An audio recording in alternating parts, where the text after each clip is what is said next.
Yep. Yeah. Okay. So let's talk about, real quick, let's go over ocean shipping. And where this model comes from of like being able to ship more, okay? So if you're shipping super sacks, they're always palletized and always put into a container, right? There's some super sacks, like with cement, for instance, that they're put into super sacks and then they're put into like an open container. They're put into like an area of the vessel. So there really isn't a restriction about how many they can put, okay? Which is why cement, we don't lend typically very good towards cement, because again, like, so if you have like the sea vessel, and this is totally theoretical, I don't even know if this is actually okay. You have all these like containers, and then you have like this like area that's like inside the, they just dump stuff in there, they just put it all in there, right? And so it's pretty economical for them to do that, yeah, they might break, yeah, there's all these issues, but it's a cheap commodity, so they don't really care.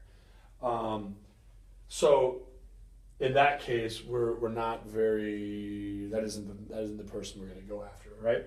But when you get into a little bit higher dollar commodities, they have to protect those bags, and so what do is they put them into a container. So when they're super sacked, they're palletized, all right. So it's just on a single pallet. And if you were looking at a top view, let's say the roof of that container wasn't on, you were looking at a top view of that container, you would basically have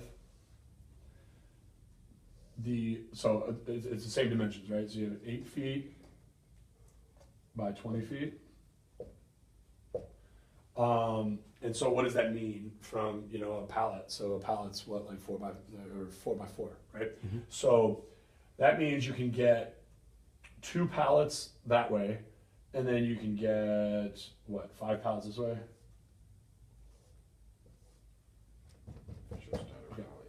So, and then if you looked at it from this way,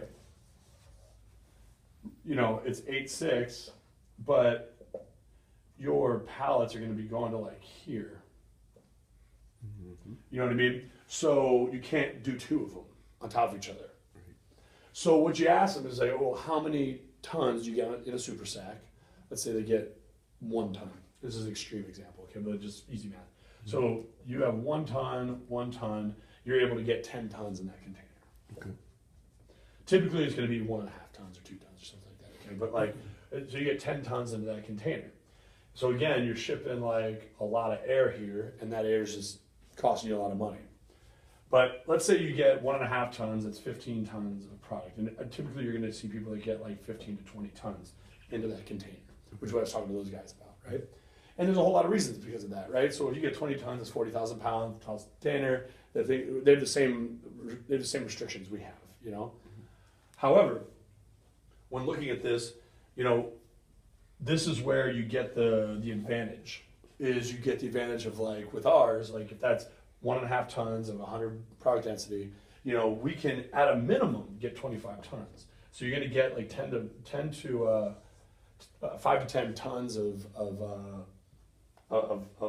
advantage there to be able to do that. Now, if they're saying, well, this is their model, whether it's internationally, domestically, whatever, because they're not being limited by weight, they're being limited by space. Okay? Right. So this is where we start getting into people, well, where are you shipping it to? Shipping it from Asia to India. Okay, well, there's no restriction, very, very, very minimal restrictions going in those areas. So you say, okay, well, if there's no restrictions, why don't we do the high cube? High cube, right. So in the high cube, we're going to get 35 tons. Now, if you're telling me I'm going to double the amount of product I'm going to be able to give, what does that pay for? Pays for the return shipment. It sure does. That's right. All right, which is the number one hurdle. The empty container that they're, yeah. Exactly. Which is the number one hurdle, everyone. And that's only, and if you remember all those pieces I talked about, this is one piece of the pie. Sure. Big piece of the pie, one piece of the pie, though. Right. So they're saying, well, I can get 20 tons. Well, I get you 15 tons. So tell me if you get 15 more, so we get 80%. So now we've already conquered 80% of the battle. Now we got to prove that way through quality and through efficiency and through reduction of material handling and all those other things that we're going to be able to get that extra 20%. That's going to be easy to do. Okay. So when you're selling this thing and you ask questions, you say, how are you shipping it? Super sacks. How many tons per super sack? 1.5 tons. How much you shipping per shipment, pretty much? 18 tons. What if I told you I could get you 35 tons on there, depending where you're shipping it to, Asia to China to India. What if I told you I could get you 35 tons, and it would reduce, so you don't have to purchase any bags anymore. So now, if they're doing 18 tons, 35 tons, you're paying $5 a bag. Every one of these vessels, and let's say they're doing like 1,000 tons a month. Well, if they're holding a ton per bag, they're spending $5,000 per month in bags alone on that one product that they're shipping. So that's $60,000 a year. That's $60,000 a year that they and then extrapolate that. So it very quickly again it becomes economical. They can be able to do that. So that's kind of the pitch from the perspective of the ocean freight. Okay. Now, if they say, listen, I'm getting 25 tons because I have this like unique bagging style. I mean, there's all these different things. You guys can research it. I mean, they've made things where there's bladders on the inside, and it's one big super sack, and they like blow them out. I mean, there's all these really cool inventions that are out there that are have been productive, non-productive as far as like moving these, because this is a shitty way to move things. It's ineffective. You're shipping a lot of air. Those bags break. There's a lot of things that can happen. So they may tell you that some creative invention that they bought into 5 years ago and it's doing okay, but at the end of the day, it's how much are you, what is your monthly, what are you moving monthly? Are you buying super sacks? How many super sacks? How much are you getting per shipment? Very quickly. Then you go really quickly and say, well, I can get you 70% more easily right at the gate. Okay? Yep.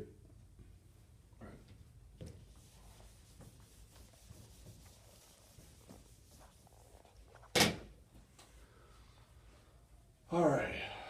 Rail's going to be a toughie. It's going to be probably the hardest one to grasp. So let me just, anything with trucking, I don't think there's anything big with trucking, right? We talk road restrictions, it can fit on any ISO chassis.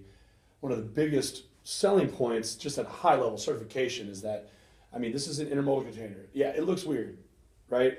It does look like a 20-foot container, but everyone that handles it it's considered a 20-foot container. Mm-hmm. Because when people think specialty containers, what does it fit? Do I got to buy special chassis? Right. No, it's a 20-foot case, 20-foot container.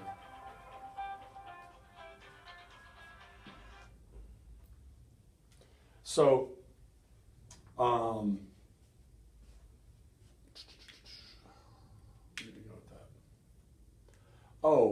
and you guys understand the pressure release valve and all that stuff too. I didn't talk about that in design. You all good on that? Yes. Pressure release valve. People are going to ask you what it can blow out at. Okay, and that's going to be, and so before we go on to rail or anything, I just want to make sure we touch on that really quick. So it's an interesting question that you don't want to give them a definitive answer on that, okay? Because it's made to be able to hold 7 to 10 PSI of internal pressure, okay? Which is not the same as the unloading pressure, all right? So if you're gonna blow up a balloon, how big can that balloon get before it pops is what it's rated and tested for, okay? And we can make it more robust, we can make it less robust, okay? But right now, think about 7 to 10 PSI. So when you're blowing this thing out though, let's say you're going maybe like at 12 PSI. 12 PSI might create 7 PSI of internal pressure. Okay. So there isn't because it depends on levers and everything that you're doing, and you're blowing through, is it all the way open? Is it part of the way open? Are you blowing out the line? What are you doing? So this is something that the operator's going to have to kind of get used to a little bit, and feel it out. But they're going to say, what can I blow it out at? Say, well, you can't answer that question really. It can hold 7 to 10 of internal PSI, but depending if you're only blowing out the bottom line with very little internal pressure, well then you can crank it up to 30 PSI. It doesn't matter. You're not creating internal pressure here. But we have that internal one if you want to top load it to where, let's say like 70% of that air is going north and the rest of it is going here. you're going to start seeing that pressure. You're going to pressure up that vessel pretty quickly. Okay. Okay. And this was the problem with the initial container, I understand, is that it began to burst with the one prior to the intermobile container. Is that what I understand? It couldn't contain the PSI, and that's where it No, I mean, began to come apart at the seams. No, I mean that was never really an issue. I mean, they had never tested it, you know, so they were like saying, yeah, dude, at 20, it was unsafe. They didn't have a PSI, they didn't have a pressure release valve up here. They, you know, and there was videos of like blowing that thing out at like 15 psi, 20 psi, but like it very easily could have blown up. You know, I mean, you can hear it when you pressure that thing up. It goes. I mean, you can hear the steel going. You know, like it, and it's a serious thing. It's I mean, you're pressurizing. I mean, that's a bomb. Right. If you're at that point. So it's very important that we work with them to understand what.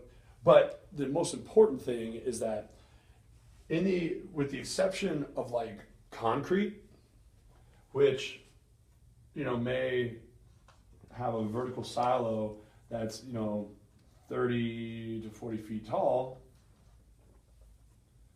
you know, where they want to unload this thing and then put it into here and like put it into a silo, you know what I mean? Mm-hmm. Like that's not going to happen. You know, it's going to be difficult. We're going to have to really make this thing robust and heavy, and you know, we'll start rounding the edges and make it more look like a pressure vessel for us to be able to do that. But that is not a today thing. That's a work with our customer to tomorrow thing. Because right now we can unload with no problem at 10 feet. And it was no issue. Okay. But most of the applications we're talking about going into aren't going to be higher than 10 feet.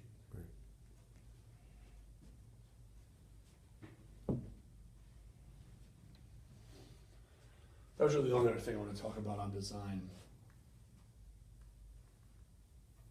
And if anybody ever asks you, I mean, there's a cadence to like, you know, you unload one blowout line, unload two blowout line, unload three blowout line, and then you do it all over again. It's like there's like a cadence to being able to do it. And it should take, you know, about 30 minutes per container for unloading.